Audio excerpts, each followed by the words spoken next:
Hello, this is lesson 14. We're still in section 3. In this lesson, I'll be talking about the marketing mix, the place, which is the third P in the 4 Ps of marketing. And now we're going to be introduced to the rule of place decisions in the marketing mix. Why the place is an important factor or an important P in the marketing mix. So in the previous classes, we learned about the product, we learned about the price, and now it's time for us to to learn more about the place part. So after deciding on the product, the product and the price, now we must, and let's say the best way to promote it, the business has to actually sell products to the consumers. So the product or service must be available, okay, where and when the customers want to buy it. So this is the core of this lesson, is how to make the products available whenever it's, let's say, asked for by the customers, and also how and where consumers can buy the product will affect how it will sell. So in this lesson, we're going to see how we're going to make these products available to customers where and when the customers wants to buy it, and also how and where the consumers can buy it. So these questions are going to be, let's say, answered in this lesson. So if the product is not available to customers in a convenient locations, then they have to go searching in different shops, then they may just give up and buy the competitors' products. So in this lesson, I will see how to make our product more available for the customers whenever they need it. Because if it's not there, definitely they were going to switch to competitors and we'll lose the sales. So starting this lesson with distribution channel, let's see what distribution channel means. A distribution channel means by which a product is passed from the place of production to the last user, which is the customer.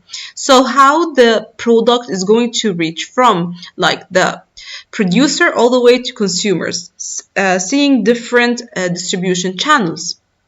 So if businesses have to decide where to sell their products, they also have to decide whether to sell directly to the consumer or to use other businesses to do this for them. This means deciding the best distribution channel, whether to choose a direct distribution channel or an indirect distribution channel.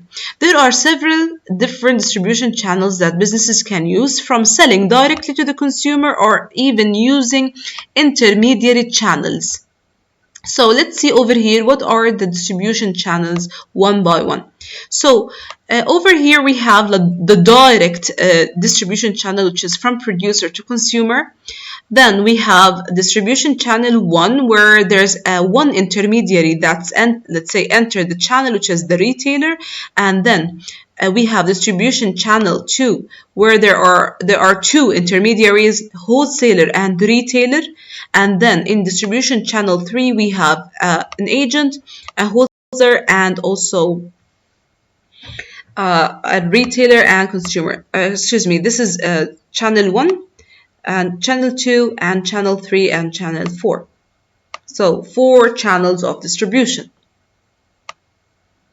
So starting with the distribution channel 1, which is direct to the consumer. Now we're talking about the advantage and disadvantage of channel 1, which is this one, channel 1.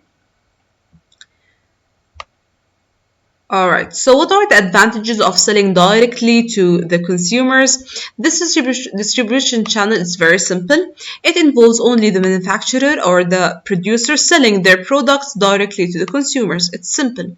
Number 2, it is suitable for products such as certain types of food products, which are sometimes sold straight from the farm. So specific types of, or let's say businesses, this distribution channel is perfect for them. They just like get the product and they hand it out to the customers straight from the business. There are lower prices if sold directly to the customers, cuts out wholesaler and retailer, because once there are intermediaries, it means like there are extra costs. So when there's less cost, then lower price, and when I sell directly to the customer. Products can be sold by mail order or catalog or even the internet. So I have a direct contact with the customer, so I can send him my product directly. Then we have the disadvantages over here for the direct contact or the direct distribution channel. This is usually impractical for most products because the consumer probably do not live near the factory and could not go there to buy the products. Sometimes like the place where the product is being produced, it's far away from the customer, so it's hard to get a direct contact with the customer. This method may not be suitable for products which cannot easily be sent by post. Sometimes I cannot send it by email, sometimes I cannot send it by post, so sometimes this method is not suitable for all types of products. It can be very expensive to send products by post, therefore it's not cost effective. Sometimes if I have to send it by post, it's gonna cost a lot of money. Alright, so the distribution channel 4, where there is only a retailer, which is now we're talking about this distribution channel, which is channel 2.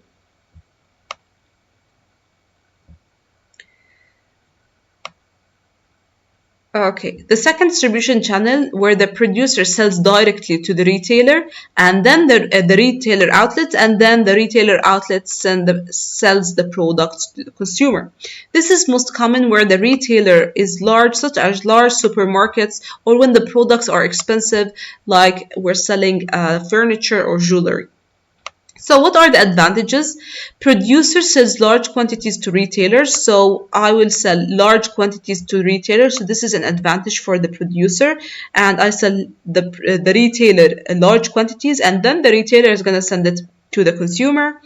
Reduce distribution costs compared to selling directly to consumers. When there's a retailer, the distribution cost for the producer is being, let's say, it's being reduced when I compare it to channel number 1. Disadvantages: there's no direct contact with the consumer, there's a retailer in the middle.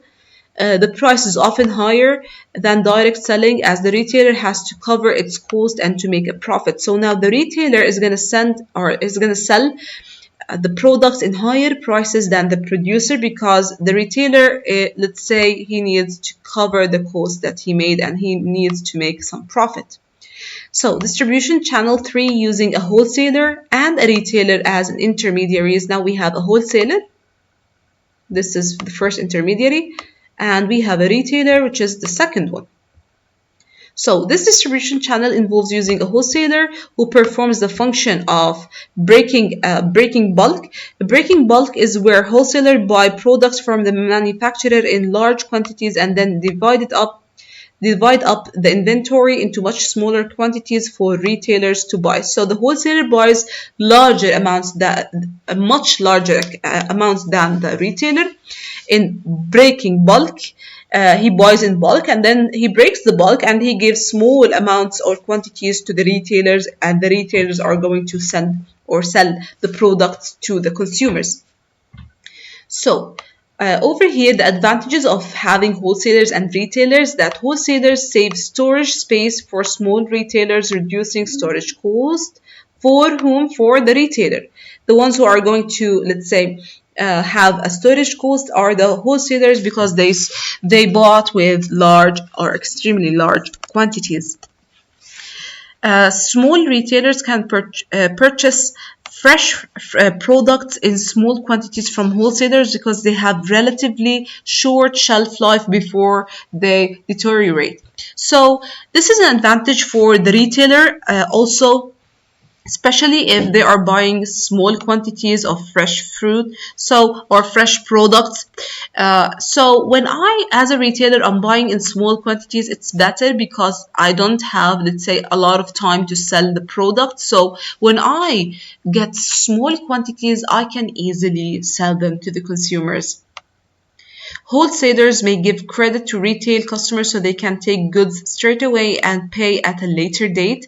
So the wholesaler and the retailer, they have this kind of deal. When there's a wholesaler, the retailer can buy on credit, which means he can pay later, not cash straight away.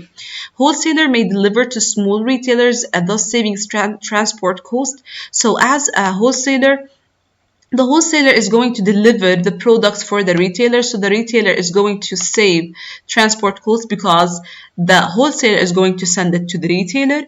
Wholesaler can give advice to small retailers about what is selling well, and they can also advise the manufacturer about what is selling well. So we're just like sharing the knowledge, sharing the experience with all the intermediaries in this channel.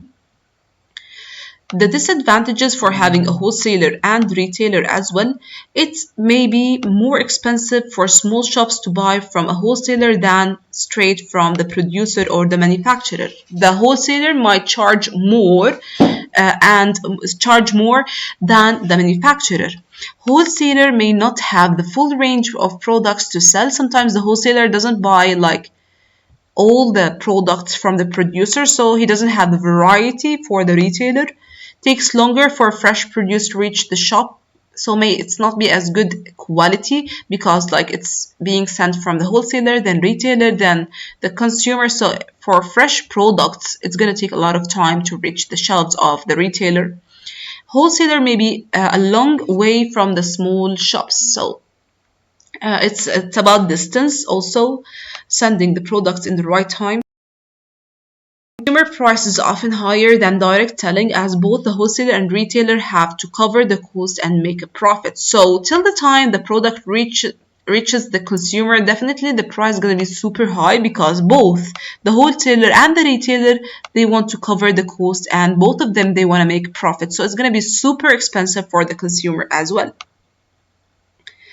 So in distribution channel 4, we have an extra intermediary. It's the agent.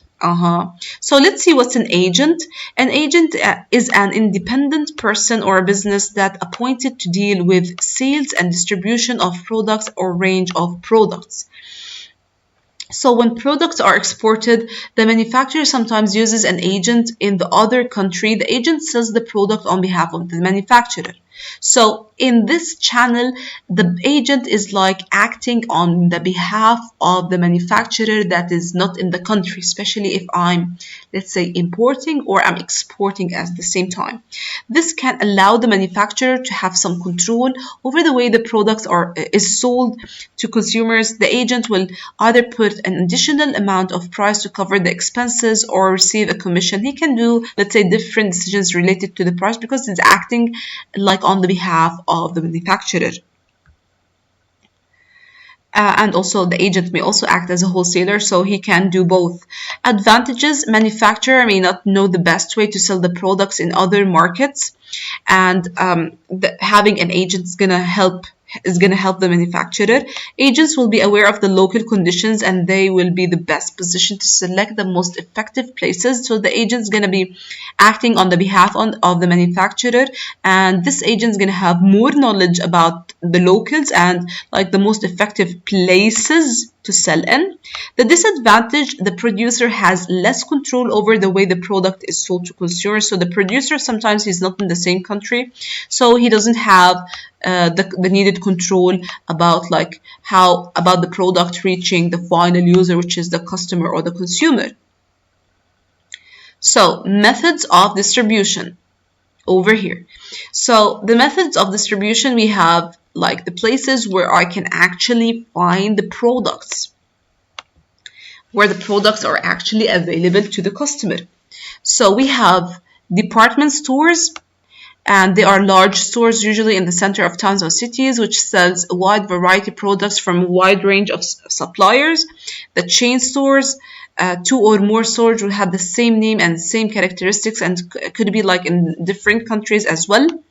Discount stores, retail stores offering a wide range of products, many branded products at the discount prices. So it's branded and it's also it has discount. Superstores, very large out of town stores which sell wide range of food and non-food products. Supermarkets, retail grocery stores. Okay, independent retailers, single shops, often small, offer a local personalized service. Prices are often high. Here, let's say, just like the customized retailers and selling like unique products. Direct sales, products are sold directly from the manufacturer to the customer. like distribution channel. One, mail order, customer look through the catalog or magazine and then they order by post. And the last one, we have internet and e-commerce, and also like I'm being delivered from the internet. Instead of looking at the catalog, they can look at the internet, the business's website, and then to order using the internet, like websites such as eBay. تمام. So over here, let us see what are, let's say, the things that I will be, let's say, considering before I choose which distribution channel to use, whether 1, 2, 3, 4, 5, till 4. Okay, so the direct one, 1, 2, 3, or 4. So when deciding which distribution channel to use, manufacturers have to ask themselves a number of questions in order to know the right way or the right distribution channel. The first question that I will ask is, what type of product is it? Okay, is it sold to other businesses? It's business to business, or it's business to consumer? Let's say it depends on the type of product, and it is sold. If it is sold to other businesses, for example, large printing machines and so on, is the product very technical? So if I'm, let's say, offering a product that, let's say, it needs someone with a product to explain to the customer how it works and how it's going to be like built, okay, and it needs someone to be there with the product, like a technician, okay, or someone to actually help. How often is the product purchased? So I must know if the product is being bought every day, every week, and if it's like must be sold in retail outlets and so on. How expensive the product? If the product is expensive, so does it have an image of being expensive? If the product is expensive or high quality, probably it's must be like only for a limited number of outlets. So I must like put it in a place, a retail place, like not a discount shop. How perishable is the product? If the product, let's say, it can, let's say, rotting quickly, it can be, let's say, it can be it's like a fruit or bread, something that can be easily, let's say, or something can be easily torn. It's something that has an expiry date. So which channel I must use in order to get it as fast as possible to the customer? Where are the customers located? So the location of the customers plays a major role in deciding the distribution channel. So, and where do competitors sell their products? The retail outlets that competitors will use must be considered. So the people that are selling similar products, I want to see what distribution channel they are using, and let's say it's not like something wrong to use the same outlets or the same distribution channel for the business's products as well. That was our lesson for today. See you in lesson 15.